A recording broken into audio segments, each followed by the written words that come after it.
Assalamualaikum warahmatullahi wabarakatuh. Selamat datang kembali Bapak Ibu, tentunya di channel Rahayu. Yang baru bergabung silahkan di like dan di subscribe agar selalu mendapatkan update dari kami. Kali ini kita akan membahas prediksi soal P3K tahun 2024, khususnya untuk formasi guru, berdasarkan soal-soal yang telah muncul di tahap-tahap sebelumnya. Untuk Bapak Ibu yang sedang menyiapkan seleksi P3K, kami doakan semoga lulus dengan mudah serta mendapatkan nilai tertinggi dan menjadi ASN P3K tahun ini. Langsung saja kita ke soal yang pertama. Aktivitas belajar yang berkaitan dengan penataan informasi, reorganisasi perseptual, dan proses internal merupakan hakikat belajar berdasarkan teori A. Behavioristik, B. Kognitif, C. Humanistik, D. Konstruktivisme, E. Elaborastik. Jawaban yang tepat ialah B. Kognitif. Hakikat belajar menurut teori kognitif dijelaskan sebagai suatu aktivitas belajar yang berkaitan dengan penataan informasi, reorganisasi perseptual, dan proses internal. Dalam proses pembelajaran, yang dimaksud dengan pesan adalah A. Simbol komunikasi, B. Media pembelajaran, C. Informasi dari guru, D. Materi pembelajaran, E. Pernyataan dari guru. Jawaban yang tepat ialah E. Pernyataan dari guru. Pesan atau message merupakan maksud atau informasi yang akan disampaikan oleh komunikator melalui simbol-simbol. Dalam proses pembelajaran, yang dimaksud dengan pesan adalah materi pelajaran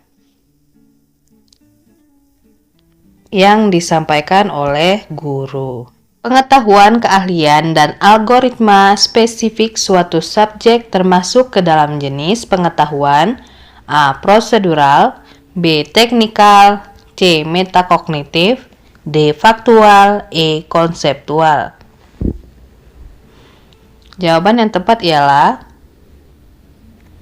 A. Prosedural. Pengetahuan prosedural adalah pengetahuan mengenai bagaimana melakukan sesuatu. Berikut ini yang termasuk pengetahuan prosedural. Ada pengetahuan keahlian dan algoritma spesifik suatu subjek, pengetahuan teknik dan metode spesifik suatu objek, pengetahuan kriteria untuk menentukan kapan menggunakan prosedur-prosedur yang tepat. Keahlian dan algoritma merupakan jenis pengetahuan prosedural. Di bawah ini yang tidak termasuk ke dalam gejala alam abiotik adalah A. Penyebaran hama, B. Pelangi, C. Terjadinya siang dan malam, D. Terjadinya tsunami, E. Bertiupnya angin.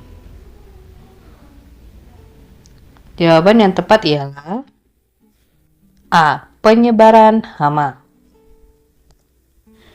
Gejala alam abiotik merupakan serangkaian fenomena yang terjadi akibat benda-benda mati, seperti tsunami, bertiupnya angin, hujan, siang dan malam, serta pelangi. Penyebaran hama merupakan gejala alam biotik.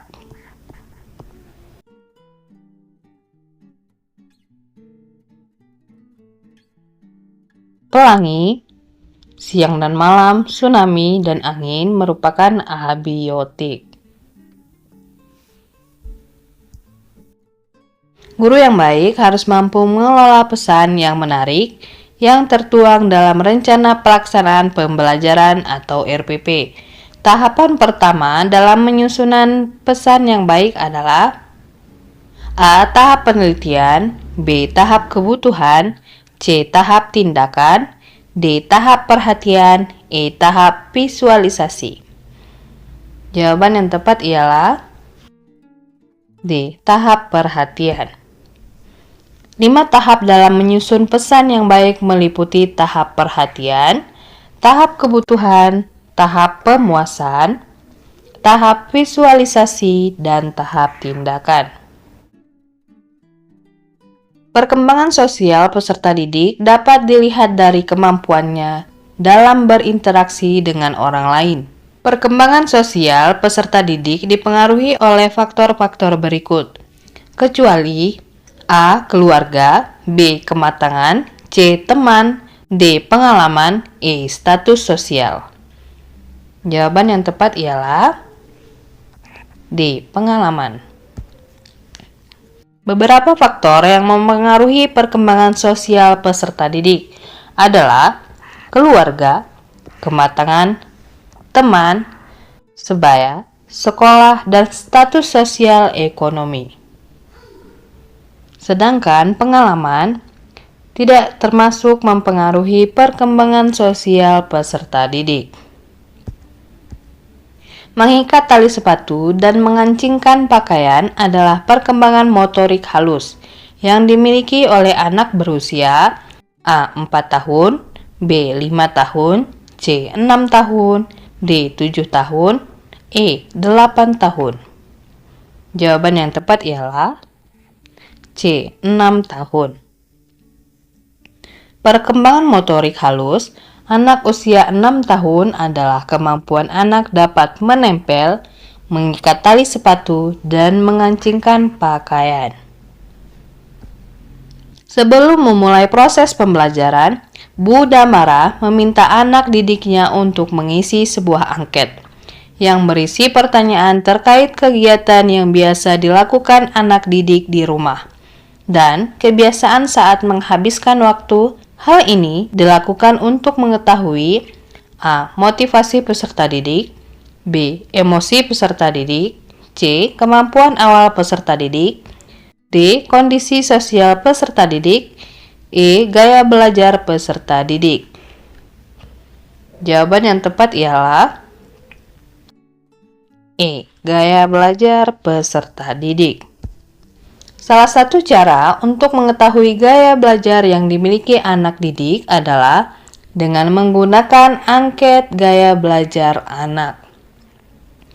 Dalam angket tersebut ada beberapa pertanyaan terkait kebiasaan belajar, memahami hal yang menyenangkan yang mereka lakukan untuk menghabiskan waktu. Media dan proses pembelajaran berikut sangat sesuai digunakan untuk peserta didik dengan gaya belajar visual, kecuali A. Mengunjungi tempat bersejarah, B. Diskusi dua arah, C. Handout, D. Multimedia, E. Poster. Jawaban yang tepat ialah B. Diskusi dua arah.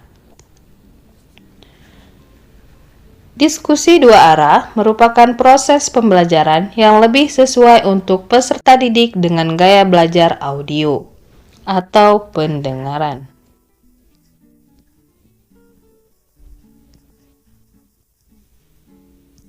Jika visual, ini masuk ke penglihatan.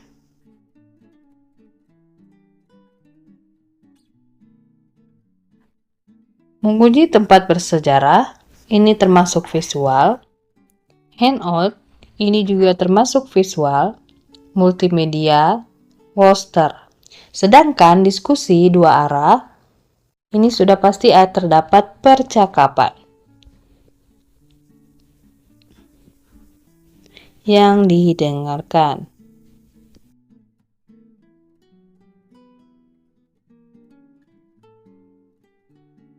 Karakteristik peserta didik harus menjadi perhatian dan pijakan pendidik dalam melakukan seluruh aktivitas pembelajaran. Karakteristik peserta didik meliputi hal-hal berikut ini, kecuali A. Etnik, B. Kultural, C. Minat, D. Perkembangan moral dan spiritual, E. Wilayah. Jawaban yang benar ialah E. Wilayah.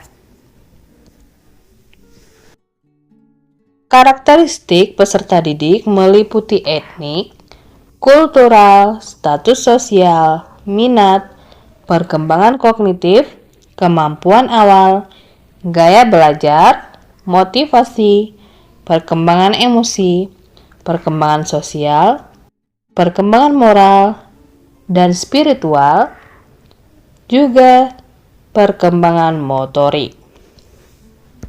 Sedangkan wilayah tidak termasuk karakteristik peserta didik, tapi etnik, kultural, minat, perkembangan moral, dan spiritual termasuk karakteristik peserta didik.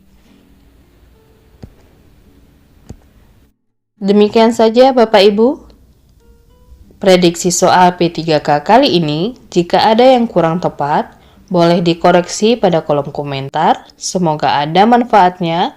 Kurang dan lebihnya kami mohon maaf. Billahi taufiq wal hidayah. Wassalamualaikum warahmatullahi wabarakatuh.